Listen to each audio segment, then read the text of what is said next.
Nah, jadi itu dia videonya teman-teman. Kita sudah mendengarkan begitu kaget seluruh sidang jemaat yang melihat ke belakang ketika seorang wanita berjilbab menyanyikan pujian atau lagu rohani di dalam gereja, tepatnya di acara Natal yang sedang berlangsung, di mana kita lihat tadi ada pohon Natal ya.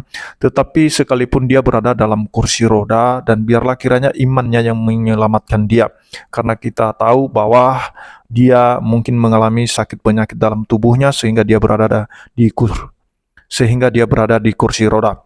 Nah, teman-teman, kita juga tahu ya, sekalipun Yesus itu menurut pengakuannya dia diutus hanya ke bangsa Israel saja, tetapi tidak tertutup kemungkinan ketika dia menyembuhkan orang yang di luar Israel juga. Mari kita akan melihat satu kebenaran firman Tuhan dari Matius 15. Kita mulai dari ayat 21 sampai seterusnya, teman-teman ya. Ada satu peristiwa di sini, ada satu kisah di mana Yesus menyembuhkan, memulihkan orang yang bukan berasal dari tengah-tengah Israel, tetapi itu dari luar Israel. Mari kita lihat bagaimana peristiwa ini.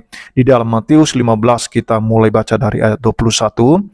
Lalu Yesus pergi dari situ dan menyingkir ke daerah Tirus dan Sidon.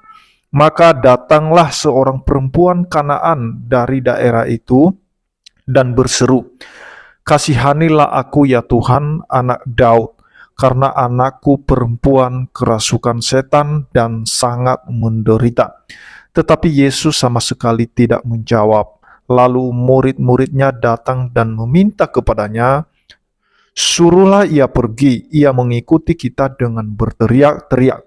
Jawab Yesus, "Aku diutus hanya kepada domba-domba yang hilang dari umat Israel."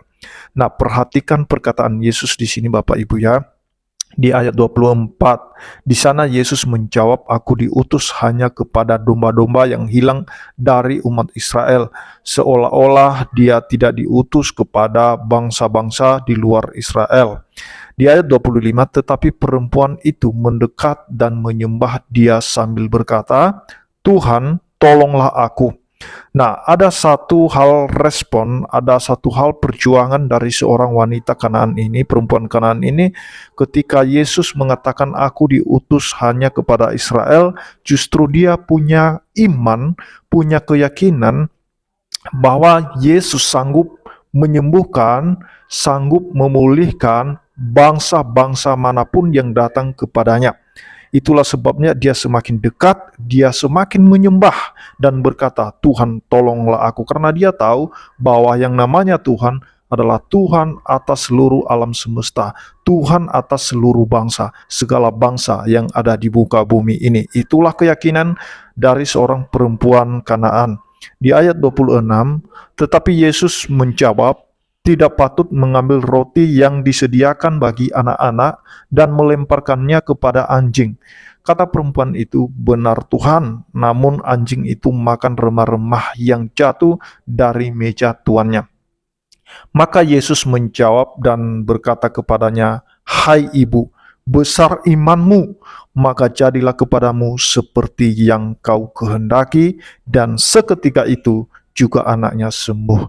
Nah, teman-teman, kita bisa membayangkan ya bahwa wanita yang berasal dari luar Israel, dia punya iman yang besar, sekalipun seolah-olah Yesus itu tidak peduli dan seolah-olah Yesus itu diutus hanya khusus Israel, bukan untuk bangsa lain, tetapi ada satu keyakinan kepada seorang perempuan Kanaan ini bahwa Yesus memiliki kasih yang luar biasa. Itulah sebabnya dia berkata bahwa remah-remahnya pun tidak apa-apa.